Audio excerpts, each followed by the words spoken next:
Hi hello friends, இன்றைக்கி நம்ம சுவையான எக் பிரியாணி எப்படி செய்கிறதுன்னு பார்க்க போகிறோம். வாங்க let's get into the video. ஜாரில் மிளகு, சோம்பு, சீரகம், பிரிஞ்சி இலை, பட்டை இதை பவுடர் பண்ணி எடுத்துக்கோங்க. அப்படியும் மிக்ஸி ஜாரில் ஒரு ஸ்பூன் அரைச்ச மசாலா, 2 பச்சை மிளகா, 10 பல் பூண்டு, 4-5 துண்டு சின்ன சின்னதாக நறுக்கி வச்சுருக்க இஞ்சி எல்லாத்தையும் ஒரு பேஸ்ட் மாதிரி அரைச்சி எடுத்துக்கலாம். ஃப்ரைட் ஆனியன் செய்கிறதுக்கு எண்ணெய் நல்லா காஞ்சதுக்கப்புறம் 2 வெங்காயத்தை நல்லா ஸ்லைஸ் பண்ணி வச்சுக்கோங்க. அதை எண்ணெயில் போட்டு நல்லா ப்ரௌனிஷாக வர வரைக்கும் வதக்கி எடுத்துக்கோங்க.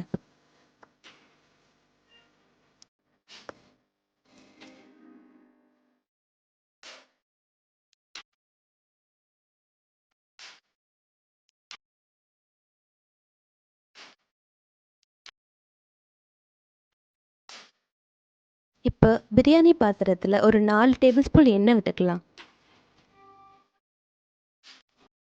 எண்ணெய் நல்லா காஞ்சதுக்கப்புறம் நம்ம அரைச்சி வச்சுருக்க மசாலாவை இதில் சேர்த்துக்கலாம்.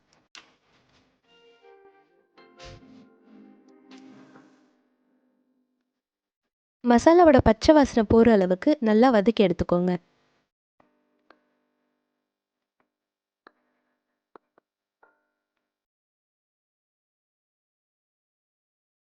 ரெண்டு பெரிய வெங்காயத்தை ஸ்லைஸாக நல்லா நறுக்கி எடுத்துக்கோங்க. அதை இதில் இப்போ சேர்த்துக்கலாம்.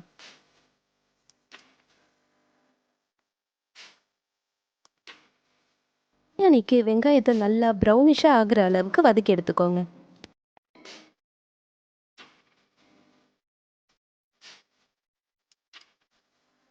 ரெண்டு நறுக்கின தக்காளியை இதில் இப்போ சேர்த்துக்கலாம்.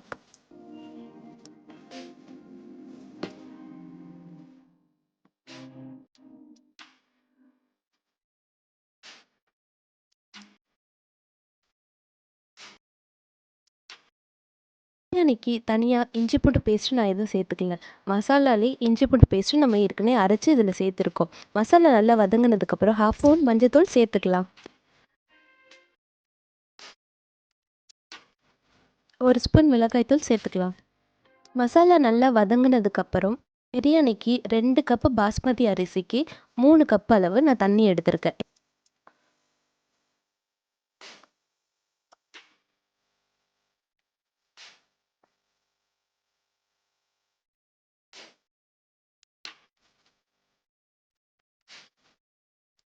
தண்ணி சேர்த்ததுக்கப்புறம் நல்லா மிக்ஸ் பண்ணி விடுங்க.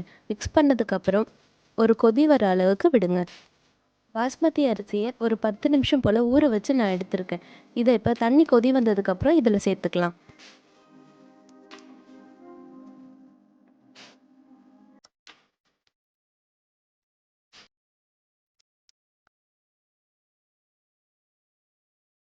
பாஸ்மதி அரிசியை சேர்த்ததுக்கப்புறம் தண்ணியும் ரைஸும் ஒரு ஈக்குவலாக வேகிற அளவுக்கு மூடி வச்சிடலாம்.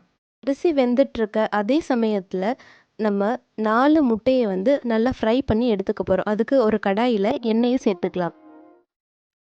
அவிச்ச முட்டையை அங்கங்கே கீரல் போட்டு எடுத்து வச்சுக்கோங்க. எண்ணெய் சூடானதுக்கப்புறம் கொஞ்சமாக மஞ்சத்தூள் இதில் சேர்த்துக்கோங்க. 1/2 ஸ்பூன் மிளகாய்த்தூள் சேர்த்துக்கோங்க. 1/4 ஸ்பூன் உப்பு சேர்த்துக்கோங்க.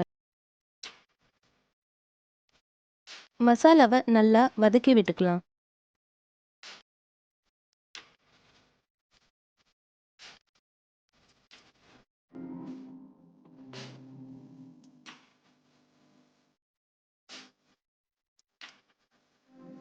மசாலா வதங்கினதுக்கப்புறம் நம்ம கீரல் போட்டு வச்சுருக்க முட்டையை இதில் சேர்த்துக்கலாம்.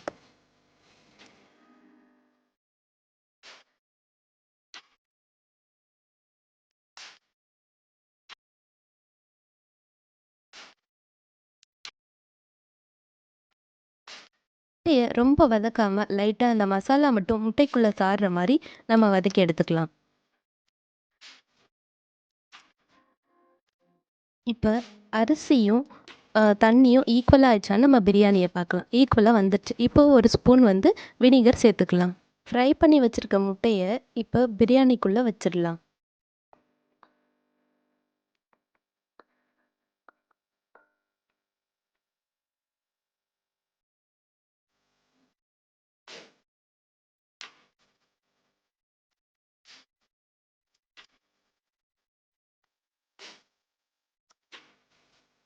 கார்னிஷ்க்கு நம்ம ஏற்கனவே ஃப்ரை பண்ணி வச்சுருக்க ஃப்ரைட் ஆனியனையும் மேலே தூவிக்கலாம்.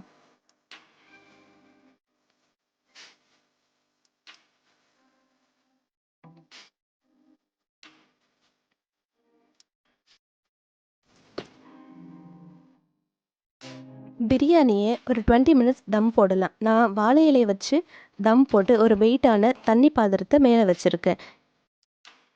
ஒரு 20 மினிட்ஸ் தம்க்கு அப்புறம் இப்போ பிரியாணியை ஓப்பன் பண்ணி பார்க்கலாம். சுவையான முட்டை பிரியாணி ரெடி. முட்டை சாப்பிடாத குழந்தைங்களுக்கு இந்த மாதிரி முட்டை பிரியாணி செஞ்சு கொடுத்தீங்கன்னா ரொம்ப விரும்பி சாப்பிடுவாங்க. இந்த வீடியோ உங்களுக்கு பிடிச்சிருந்தா என்னோட சேனல் லைக் பண்ணுங்கள், சப்ஸ்கிரைப் பண்ணுங்கள், ஷேர் பண்ணுங்கள்.